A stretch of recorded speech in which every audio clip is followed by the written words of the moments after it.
This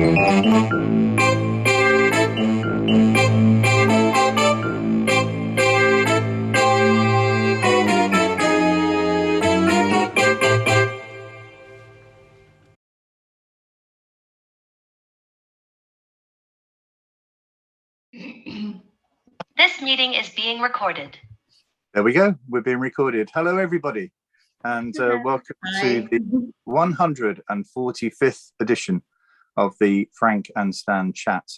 And actually, it's quite a rare recording because normally we just have one guest, but we've got 3 guests this morning. So for those of you watching on the video cast, you'll see that yourself. For those on the podcast, we've got 3 guests. Claire Clithero. Hello, Claire.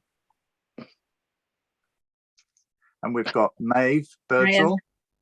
Hi. And Jasmine Priestley. Hello. Hello. And we've got a slight delay on Claire's signal, so we'll bear, if you bear with us, I'm sure it'll be fine. Anyway, so how are you, Stan? Fine. Weather that was unexpected. I was expecting rain today. I don't know what it's like where you are, Frank, but it's okay here. Well, half an hour ago, it's beautiful sunshine overlooking Puffin Island, but it's pouring with rain now. But actually, Stan, I noticed whenever I say to you, how are you, Stan, you always turn to your side, look out the window, as if that it's the weather that's going to dictate how good your day is. It is. My wife is a sun lover. My wife is a sun lover. So if it's sunny and nice, my day is going to be better. Okay. Well, look, let's go around and ask our guests to introduce themselves formally. So we'll go to Claire, who's on this sort of slightly signal. So over to you, Claire. So what do you do and where do you work and how do you know everybody?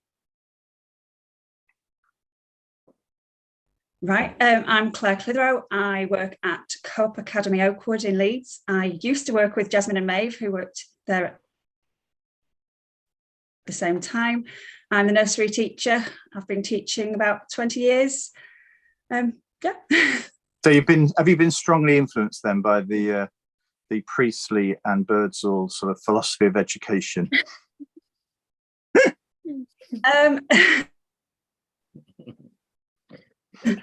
Definitely. We all work together in the same unit for a long time. So yeah, we've grown together in our thinking, I think. Brilliant. Maeve, do you want to introduce yourself? Yes, I'm Maeve Birdsall. I taught at the same school as Claire in Gipton in Leeds for 37 years at the same school, and I retired last July, and now I am loving retirement, but doing a little bit of consultancy work in early years and some volunteering at my daughter's school and at the school that Jasmine's now at. I'm absolutely loving it. Well, loving doing it without having to do any of the sort of planning and preparation and management stuff.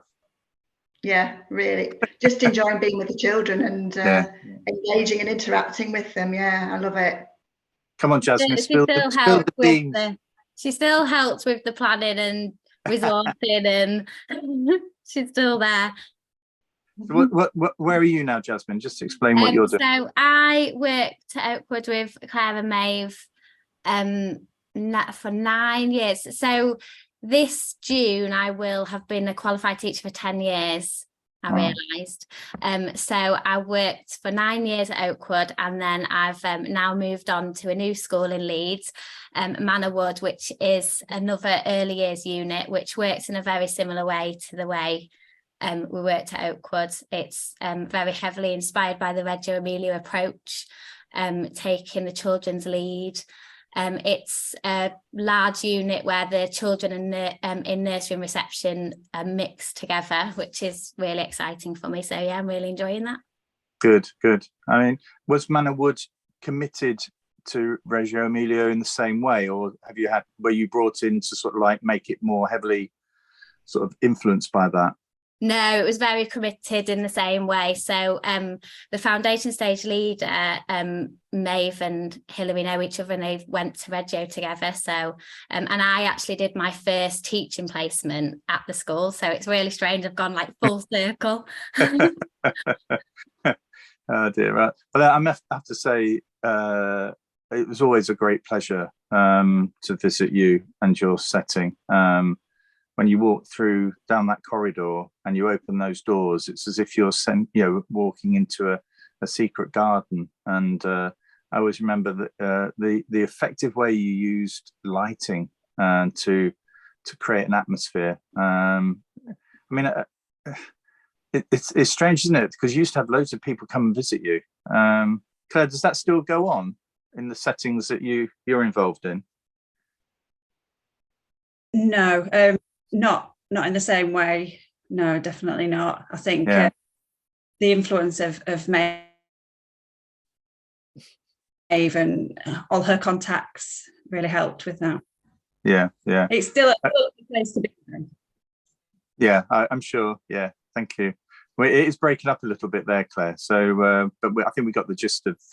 It's still influenced by it, even though they may not be there. So, yeah. We loved it when you came to visit, Frank, because you were always so positive and so genuinely interested in what we were doing with the children. So we loved your visits. Oh, well, that's kind of you. Just a soft go on. Can you see why I brought these guests on, Stan? Just a soft touch. Right, okay. Thank you for that.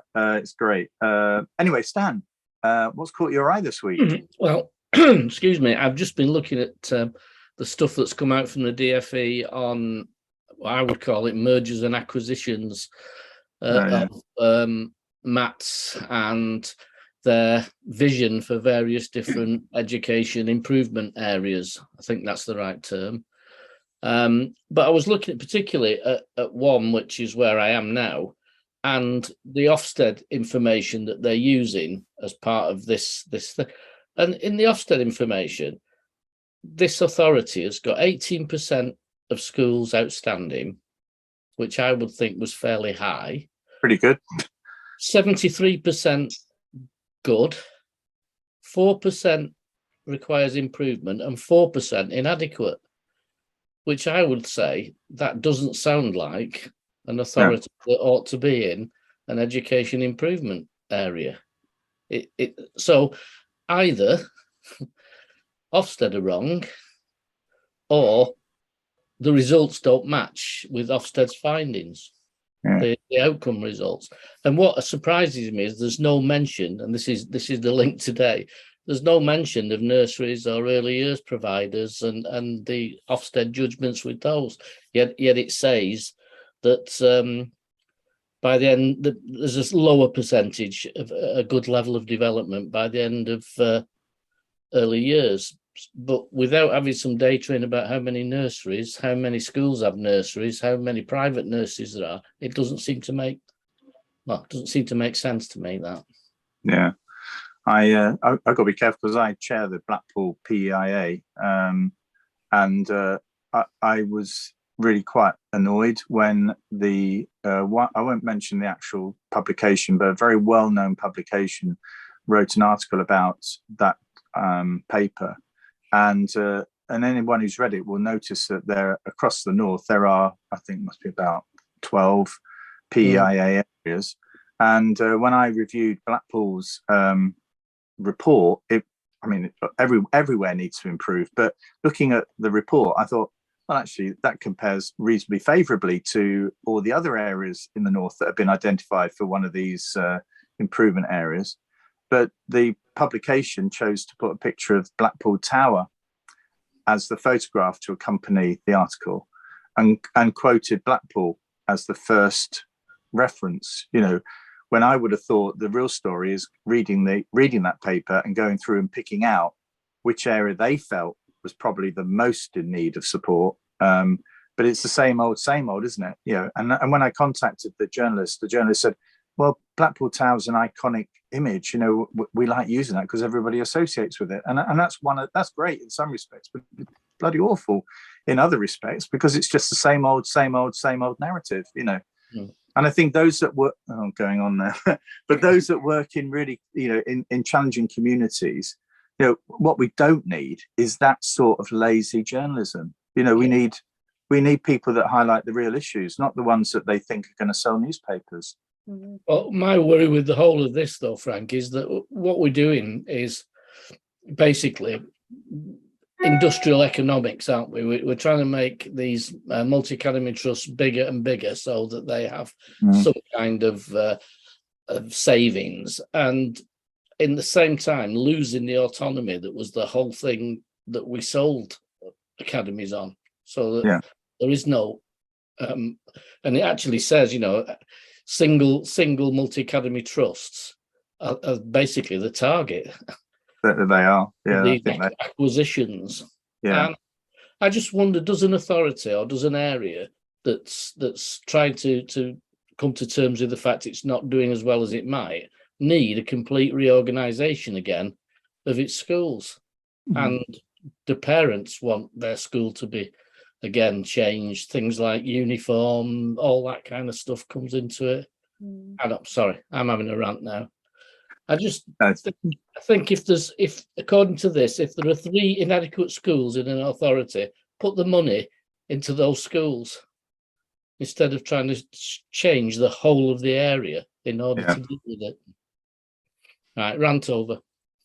Sorry. Well, Michael Gove gave a rocket boost to academies in 2010, I think it was 2011, when he was, in a way, couldn't understand what came under pressure from schools who felt they could manage things better themselves. These were the good schools. So, this is where the single academy trusts started, and they generally came from good and outstanding schools. But actually, I think that there are issues here around how you keep the whole area, the whole, not just the local authority, but the general area together in a sort of working together to collaborate and all this sort of stuff. It's very difficult to do that when you've got loads of multi-academy trusts, doing their own thing, And if you're a single school or a local authority maintained school, you've got to be feeling not only are Ofsted looking at you over the shoulder, but most of the other schools in your area are looking over your shoulder.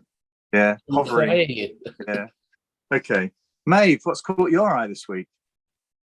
I think it was yesterday or the day before, I saw that nothing to do with education, that Joe Biden was going to visit Northern Ireland, and that's a very important thing for me, because not that I know much about Joe Biden, but just raising the profile of the Good Friday Agreement, and it's actually 25 years tomorrow, Good Friday, that the agreement was signed. And I was born and brought up in Northern Ireland. You wouldn't think it from my accent, but I was. No. And we actually moved to England because of the situation in Northern Ireland in the early 70s. And, we really don't want to go back to those days. And I think, bearing in mind that last week the threat level was raised to severe in Northern Ireland, I think this is, it's keeping the momentum going, and it's keeping it in the profile, and people's kind of thoughts that yes, we have to keep this at all costs, because there is still, I visit regularly, and things are still happening over there. The high profile case of the police officer that was shot in front of children a couple of months ago was just absolutely dreadful.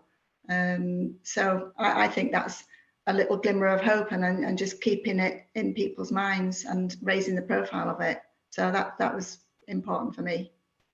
Yeah, I think as a historian as well, it's interesting that that is such an important part of life in the UK at the moment, isn't it?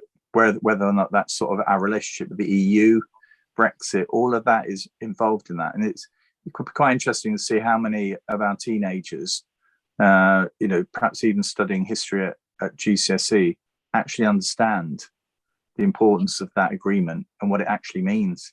To me, it doesn't feel as though it's all right to know about medieval England. That's fine. But actually, that's unlikely. Well, some of that may have an impact on where we are today. Might do, mightn't it? But actually having an understanding as to why that policeman was attacked, why that was such a significant event. To have young people understanding that, I think, is really relevant. But I wonder how many of them actually could give you a decent answer on it. Jasmine, what's caught your eye this week? Well, actually, this morning I saw an article about the amount of teachers that are having to take second jobs. Oh, yeah. And it really caught my eye because I'm working with a lot of teachers now who are having to work in before and after school clubs, having to tutor just to be able to live, because the cost of living, obviously, as we know, has risen so much. And teachers still haven't been given a pay rise yet that we agree with. And that was something that really struck me. And obviously we know that a lot of teachers are leaving the profession, and so yeah, that article really caught my eye. Did you see the article as well that said because Scottish and Welsh teachers are earning more, that if you live in Northumberland, people are looking to cross the border to Scotland? Yeah. Or, you know. Yeah, well, I went on the union Zoom call, the NEU union Zoom call, and they worked out that a teacher who's been working 6 years in England is on £10,000 less than a teacher who's been teaching 6 years in Scotland right now. So wow. It's just crazy. I do think the other part of it, from a school's point of view, is despite the wording that said it's fully funded, it doesn't appear to be. Oh, it's not. It's fully funded if you take into account money that schools have had. Yeah. Recently, not specifically for pay. No, and that's just so insulting that they think that we can possibly, out of a budget that's already stretched, then give teachers the pay rise. It's terrible. But online, the government have issued you must have read it, that actually says it is fully funded. Yeah, no, it's not. That's bending the truth somewhat. Yeah, it is. It's funny, my daughter's our eldest daughter and the middle one, middle child, primary school teachers. I think they have never been very militant, but actually I think this has reached a point where, they are, well, one of them's on maternity leave, but the other one is striking, and you think for this to get to that stage is a sign of how desperate it's all got, so even the moderates are thinking that we've got nothing left to do. I mean, how on that call, Jasmine, what was the tone of it like? Well, yeah, people are very unhappy, and I think out of the 66% of people who voted to accept or reject the offer, 98% rejected the offer. So that shows the appeal. I'm going to put Stan on the spot now. Stan, have you ever striked? I have. I didn't do the second. I had two times when we've been on strike. The second time, there was an emotional thing. We'd had a child drowned on a school, not on a school holiday, when school was closed in the school I was at, and I just had this feeling that if something like that happened when I was on strike, I wouldn't be able to live with myself. So what I did was put money. I worked, but I put that day's money into the union. I think it might have actually been a collection at that time. That's how old I am. There was nothing online. I think we paid the local union rep who then paid it into the union funds. Right. But yeah, I think you have to be desperate. The sad thing and this is a bit personal, is a number of heads saying, well, we'll have to lose some teaching assistants then, as if they are disposable income in this. And as my son is one, and they are paid an absolute pittance. It's just worrying that this, the heads always emphasize the importance, they're very good, they do a lot of work, but they are almost the throwaway. If we've got to cut the budget, that's where it'll get cut. Yes, ultimately it's the children that are going to suffer. Yeah. Because if we haven't got the staff to do the job. This is why it has to be funded, because it's the splitting the budget between everything that has to be split between at the moment is so difficult for head teachers, isn't it? It's just, it needs to be a funded pay rise. Yeah. I mean, I was reading something to say, I mean, it not in the, I don't think it's such a problem in the state sector, but in the private sector where apprentices are used and other staff arrangements are used in private settings. They were saying that the average salary or wage per hour is £9.54 for early years settings. You know, and I'm not saying that you equate salary levels to quality. I'm not saying that, but actually, if you're looking at early years as a career path in the private sector, you're thinking, is that really a place that I can sort of make a career from? You know, if forever you're sort of vulnerable because you've got, you know, relatively young, inexperienced staff joining you, you know, through training programs and what have you. Claire, you've done very well. You've rebooted yourself, haven't you? Yeah, I'm on my phone now instead of the laptop. And actually, yeah, you look, so it's quite panoramic. It's your the angle is exactly the same as mine. So Claire, what's caught your eye this week? Well, similarly to Jasmine, the pay offer, but the misunderstanding that the public have about teachers, and you know, we earn plenty of money, and why we're rejecting it, and all the press, and you know, the idea that you know, as it gets mentioned every time, all the long holidays, get plenty of money. What are we complaining about? I know, yeah. I think what's winding me up at the moment is the way inflation is being used in place of prices, because they're saying, well, inflation will come down. It's been 10, 12, 18%. It's going to come down to 2.5%. But the prices aren't going to come down. They're going to still going up at a rate of 2.5%. Yeah. So to say to people, well, you can't have 5, 6, 7%. It's to match what the prices are, not what the inflation is. I think that the government are very clever at keep talking about inflation is going to come down, but that isn't. That just means that prices are going to carry on rising, but at a slower rate. Correct. Yeah. I mean, for me, and this will get into the relationship you three, that's Jasmine, Maeve, and Claire have. For me, what's caught my eye this week is something called principled leadership.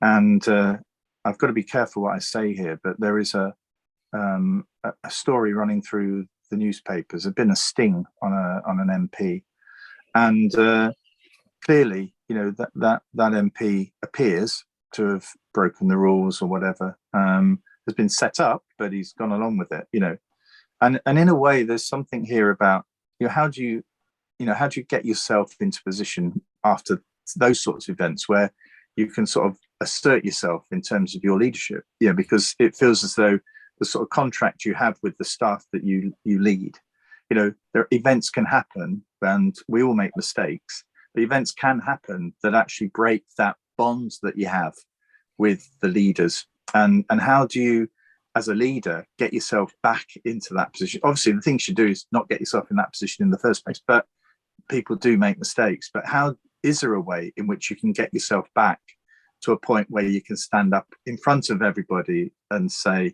know, this is the way ahead, this is what we're going to do, the word, you can trust me now, you know, that sort of stuff. Stan, have you got a view on that? I think there is a way back, but it takes a long time, and you've got to show contrition. You've got to show that you are genuinely sorry, not sorry that I got caught, but recognise that what you were even thinking at the time was the wrong thing to think. But it takes, I would say, it takes a long time for people.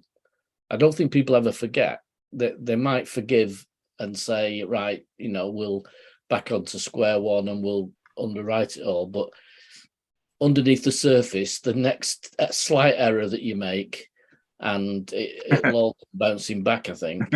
Yeah. I think trust is a very fragile. It's very strong, but also very fragile.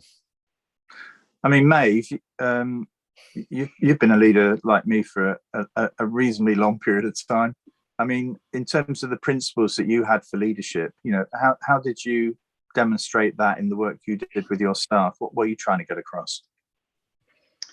I think for me, the sense of the team and including everybody in decisions was really important. I mean, there were times when I did have to make a decision on my own, but if we could do things as a team, that was the best way forward for me. Really understanding what everybody's strengths and weaknesses were within that team and playing to their strengths was an important part of the leadership. Listening, understanding what people were going through, maybe in their private life, but showing a genuine interest. I was talking to Jasmine about this the other day, showing a genuine interest in people's lives outside school and making people feel valued for their ideas within school as well. We all want to be valued, don't we, as colleagues and as people. So yeah, I think I tried very hard to do that and hopefully succeeded. Well, they could spill the beans now, couldn't they? But let's go to Claire.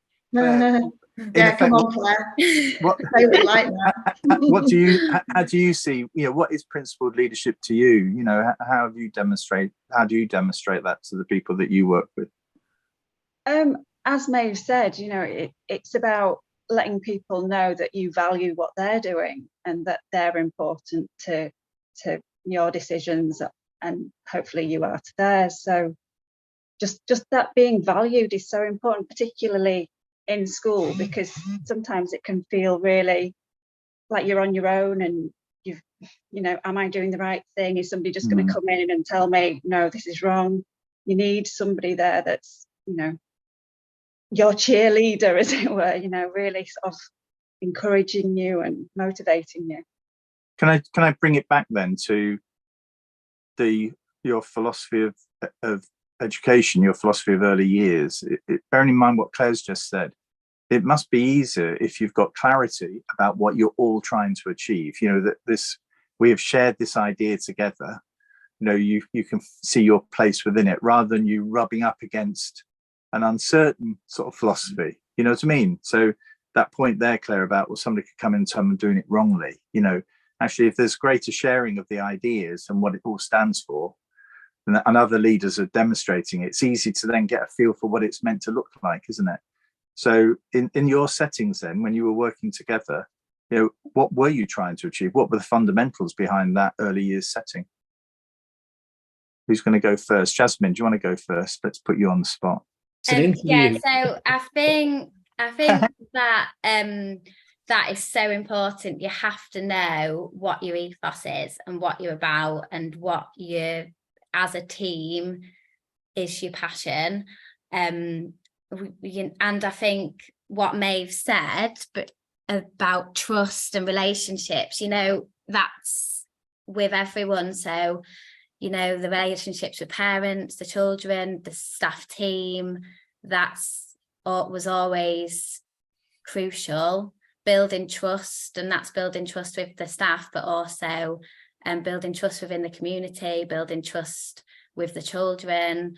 That's crucial. So I think that we talk about that a lot in the book, that actually there are certain things that, you know, before you get all the amazing artwork and all the amazing learning and all the project work that we were doing, it's those fundamental things. It's the relationships and the trust and the all of those things need to be there first. How have you found bringing other people in or going to other schools and re-establishing what you believe in and taking people with you? How difficult has that been? I think it can be difficult. I think I'm very lucky that I've gone to another setting which very much shares the ethos that we had at Oakwood. I think it can be difficult when new people come in, but I always feel like people need to see it. So they need to see what children can achieve. And I think if you can show them that by working in this approach, children, very young children, can achieve these amazing things. And I think once people actually see it, that's when I feel like they're on board and they join because they see the magic. Yeah, actually, that should be the quote, that they see the magic. Yeah. See, I have a theory that people see things on a surface and think, oh, we can do that, and try and duplicate it without all that underpinning philosophy, without the shared commitment to it. And that's when you get a watered down version that starts to not be as effective, and that's the one that gets criticized, and then the whole of the philosophy gets damaged by that. Yeah, I agree with that, Stan. And we used to do a lot of open events, and people would come, and I'd strongly encourage them to, look at the documentation that was available, whether that was in a floor book or on a display, to really read it, to understand what happened before and what happened during and what happened afterwards. How do we respond, rather than just looking at a picture of I don't know, maybe a spider that a child's drawn, just for plucking an idea out of my head and thinking, oh yeah, we could do something about spiders.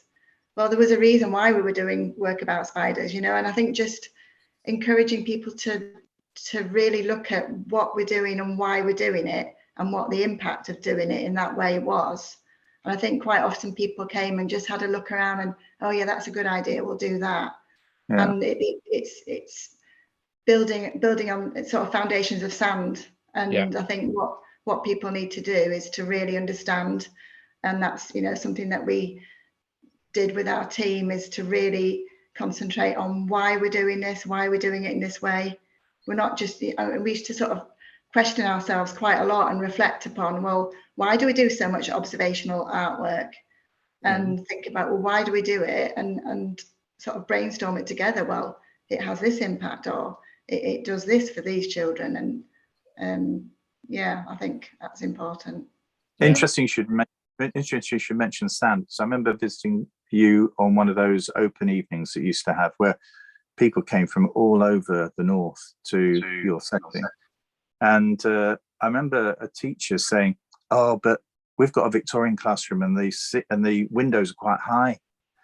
It'd be really difficult to do that there. And I remember I was always impressed by the fact that, in your setting, remember there was a sand area and it was made out of little bricks. It was only about, and I remember, that when you go into some settings, the what is in effect a sand pit, takes up vast swathes of space, even inside, and actually here was a little sand area. I remember you, Maeve, I think it was you, Maeve, saying, well, actually, if you give them that, they'll play with that, and you restrict the play, but you direct it in a way that you give them stuff that enables them to develop it. You don't need it. And it was as if to say, to this, it was a gentleman saying to the gentleman, well, actually, every classroom can have that. It doesn't matter about the windows. Yeah. Windows are, that just brings the light in, but they were seeing Victorian windows were designed to stop children. They were actually designed to stop children looking out, so they were distracted. That was the design of the build, right? Because they would be distracted by what they saw outside. Can I just, before we bring it to a close, I have this thing about sequencing the curriculum. It's a big thing at the moment, isn't it? It always feels as though it's a big thing for particular subjects. So you get to a certain age and it always feels as though, well, the curriculum's got to be sequenced. They've got to do it in this order. And no doubt there are some aspects that need to be sequenced. But what's your take on sequencing the curriculum? How did you actually plan your curriculum? How do you do it, Claire? Let's go to Claire. When it was Jasmine, Maeve and I, we spent an awfully long time planning things out, because we'd been asked to primarily, so that there was a definite sequence of learning between nursery and reception, and trying to fit in all the early learning goals, everything together.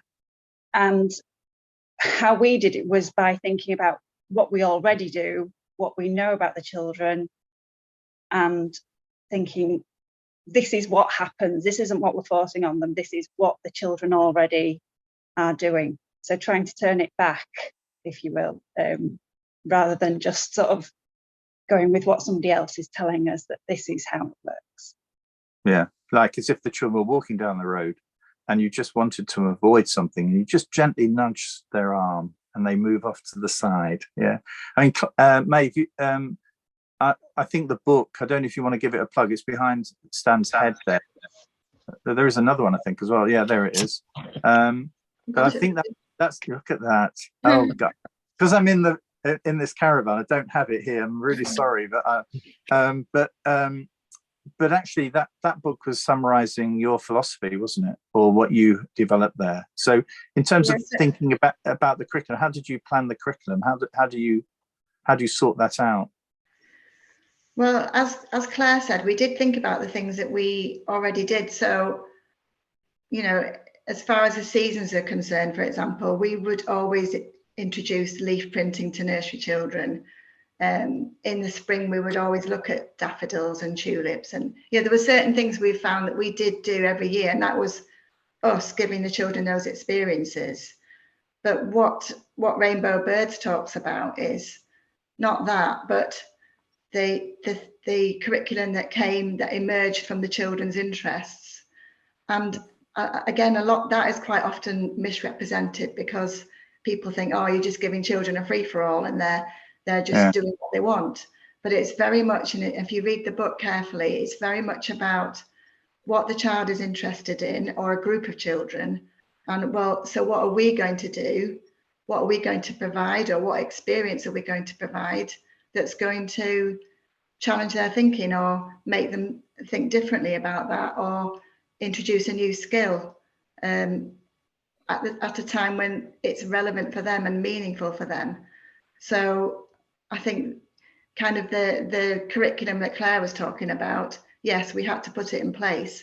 I call that kind of the bare bones, and the kind of the other bit is I shouldn't say meat on the bones, that might offend vegetarians, but the icing on the cake. The icing on the cake is definitely that very rich. Is when we see very deep learning from children, when we're responding particularly to their interests or their needs. So what I got from it was that their interests are the vehicle that you use to develop the same core skills, knowledge, understanding, but it's done via a vehicle. That means the child is motivated as well, because they've got an interest in it. So it doesn't mean that because one child's interested in boats and another one's interested in planes, that they'll learn completely different things as they go through the nursery. It'll be the same skill set, the same knowledge base, but through an interest-led vehicle. And I think that gets misrepresented as you say, children just doing their own thing. You just let them do it. Sorry, Jasmine, I just think motivation is the key word there, because motivation is key. I mean, for us as adult learners, put me on a bike maintenance course and I just would not be interested at all. But we'll pay to see that. Send me to it, learning Italian or something like that, I'd absolutely love it. So it's understanding each unique child and going with that. Having said that, often one child's interest really spread, and so 2, 3, 4 children, and then before you know it, you've got quite a large group of children who are interested in something. Jasmine? I just agreeing with Maeve. We had a little discussion about this actually the other day, but there's something so powerful about dropping in a piece of learning or something you want the child to learn about, but dropping it in when they're already interested. So not having a set time where you are going to learn about a certain thing, but actually they're already motivated and interested anyway, and then you're just dropping a little thing in, and it's just so powerful because they've got that motivation and they want to learn about it. I've got a project at the moment, actually I'm working with some children, and it's a city project which I've done before, because I think children are so naturally curious about where they live and the city, and Leeds is such an amazing city to learn about. So we took them into the city centre, but they want to make the city, but they want to make it at night time. So they've got this idea that they want to make it at night time. So sometimes it just takes a little comment from the adult. So how will we, how will we make it light up? How will we create the lights in the city? And then you've got just this wonderful opportunity for learning there by just dropping it in at that moment. And I think we talked, didn't we, Jasmine, about that kind of learning is when it really sticks. Yeah, definitely. Yeah, it's funny. I can remember we had a teacher when I was at primary school, because we haven't got time for it today, but where does this all sort of break down? This approach break down in the primary settings? That's perhaps for another discussion. But I still remember a lesson I went into. I was brought up in a new town called Basildon down in Essex, and there was a really tall block of flats in the centre of the town centre. And always walked there every week to get our shopping with my mother and father and my brother and sister, and always wondered why it was so windy under this block of flats. And I still remember the teacher asking us, what was interesting about the place where we lived. And I said, well, I'm fascinated with this. So he said, well, and there were a lot of other questions as well. So he took us down there, and I still remember going there with a wind speed thing, and holding it up and then just moving around underneath those block of flats and thinking, oh yeah, well, there are places here that are under the block of flats where it's not windy at all. Why is that? And it was really just taking something that we, just throwing it out there and generally interested. And then and here I am in my 66th year. I can still remember a lesson that I had. And here's me dropping a bit of vocabulary in. It's an anemometer. There you go. Actually, I'm sure he told us at the time, but I can't remember it today. Thank you, Stan. Okay, we end these chats with something that we asked colleagues. We did have room 101, but we found that to be rather negative. So we've gone for a slightly more positive one about sort of things you'd want to change in the education system at the moment. So I don't know if you've got one or three, but how are you going to play it? Have you had a chat about this, or Claire? No, you've not had it. I can see it on there. Shall I do mine? Yeah, I've got one as well, but you do yours. Okay. All right. So I thought this was still room 101, so I'm sorry if this is a bit negative. Okay. But I'm not a fan of, at the moment, virtual home reader books. Oh yeah. So children being sent a book to read online, and I know that it's common at the moment. And I know it's difficult with budgets, because actually having to buy all the books to send home can be difficult. But I just think it's so important for children to have a real book to look at. And I think some children don't have those opportunities at home. And I just think that, I'm not a fan. How do they make sure that every child's got access to a reader or to a device? How do they ensure that? I mean, surely that's discriminatory against those that haven't got that, that device, that connection at home. Yeah, well, yeah. I mean, most people have phones, I suppose, and they can be accessed on phones. God, I dread to think. Having all I would like to read Enid Blyton on my phone. I know. You're giving your age away now, Stan. I think also related, children are on phones and tablets enough. They have enough screen time, and I think to add to it by saying, look, you're going to do your reading book on a screen, I don't think it's helpful. And often, like Jasmine said, it would be on a small phone. And yeah. So Claire, you've got to be careful, because you're, like Jasmine, in full-time employment. So just be careful what you say here. Have you got something you'd want to change at all? There's plenty of things I'd like to change. I think it's this idea that Key Stage 1, we have to be ready for Key Stage 1, basically. Oh yeah, I'm with you all the way on this one. If it was room 101, I think we'd all put that in there. Go on, carry on. But just I accept that there's a transition period needed, and we need to bridge that gap a bit. But I'm not sure that making such young children, sit at tables and they need to be ready for us. That's what I always say. Yeah. But actually, we did a fascinating chat we had with two colleagues who have written a book about moving around the classroom, and that was very, very popular. I think we underestimate the number of people out there who feel as though what's happening at the moment isn't right, but haven't got either a vehicle for changing it, or actually haven't thought about, well, how would I change? I know it's not right, but what could it look like? But Bryn, I think it's Bryn Llewellyn, has written a book about moving around the classroom, and I'll put a link to that at the end of this video. But it's a really, and he's coming back in him and his colleague are coming back in a couple of weeks. So, but there are colleagues out there. There is a movement out there of people who want to sort of try and break that down. Can I just ask a final question then? In Reggio Emilia, when you've gone out to see that, is this an early years approach, or is that actually about education and it flows all the way through schools, beyond just the early years? It's interesting because this question was asked a lot when I was on my study visits, and they kind of don't give you a straight answer. But the important thing is that their early years approach goes right up until our current year 2. So children have common in a lot of countries, isn't it? Yeah, well, it's what I would put in the bin as well.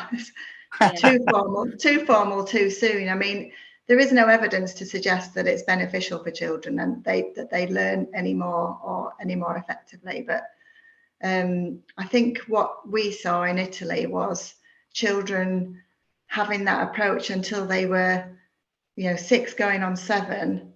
The things that they were achieving were absolutely astounding. I mean, we've seen it in our children up to the age of 5, but if you take that on, and I know some schools do this. I went to a school up in the northeast where they had this approach up to the end of year 2. Sadly, that head teacher left and the approach is no longer the same in that school, but it was just absolutely amazing. The writing and the things that the more formal things came very naturally from the other things, the questions and the lines of inquiry that the children had. So yeah, I think too much too soon is not a good thing. And the other thing is when we get children entering our reception year who are 4 in August, that means they were 3 at the beginning of August, and then they're in a classroom with somebody who's 5 in September, and they're all expected to sit down and hold a pencil at a table. And even a lot of schemes have taken away the big the nice chunky dry wipes and whiteboards, because that's not acceptable anymore. Which it's a bit crazy, really. It doesn't make sense to me. No. I do think my philosophy was always that what we did in early years should run through the school. That should have been the approach to right through. When I was a teacher, I used to do play in year 6. We used to play at things. We had an area that was, if we were doing, I remember we were doing some geography topic, and we had travel agents in the corner, and the children had timetables to go and play in the travel agents. I think I would now get hoisted out if I was doing that. But I do think it's important that we preserve different ways of doing things that work. The problem is that people aren't seeing if they work. They're just seeing that it's a different way, and it's not the way we think you should do it. Therefore, it must be wrong. And everyone knows as well, having your own children. I've got a child who's now in year 6, but she still plays in the garden and makes potions, and they still play, don't they? But we have this view that year 6, it's very grown up and they need to sit, and they can't take away their afternoon playtime, but actually play is still very important to them. It's still the way they're working out the world around them. And the example I used to give adults, when PCs first came out, there's a paint program where you could have a thing and paint. If you put an adult on that the first time, they would paint the picture that any early years child would paint. There'd be big broad brushes, and eventually they'd colour the whole of the screen in one colour. Almost everyone did it. And it was because I need to find out what these materials are. I need to find out how it works. Nobody went for, let's do a fine art drawing of Van Gogh or something like that. No. And then you got the house that every child draws, even though there's no house in the country that looks like that. The chimney with the smoke coming out. Yeah. I think it's also sad. I mean, as you were saying, Jasmine, we've now got 5 grandchildren, and 2 of them are at school. One's in year 6 and one's in year 3. And actually, and the year 6 child has had a great year. And bearing in mind, the problems that there have been around lockdown, it really feels as though, the government's not really been very effective in tackling many of these issues. But for her, I asked her recently, does your teacher still read to you, a class reader? No, we don't have time for that anymore. So it'd be really interesting to see when does all this stuff start to break down, and how much of it has been lost, Depends what we test, Frank. If you only test for what you want to happen, the results are always going to be right. Yeah. Anyway, I don't know how long we've been on. You know what? This is probably one of the longest. It must be 50 minutes. And we normally cut them off after about 35. But anyway, can I thank you all for joining us? And again, we'd love to have you back. So I'll throw a date to you for next year. All being well, we're still doing these. We've actually got guests now lined up to November. So it doesn't look as though it's going to stop anytime soon. So thanks everybody for joining. And if I can get all the buttons. Oh, no, it's been a pleasure. It always is. If I can get the buttons right, I can end it. Anyway, let's see. Anyway, I'll say goodbye to you all, and we'll be with you again next week. Take care. Bye. Bye. I'm probably going to stop it now. All right.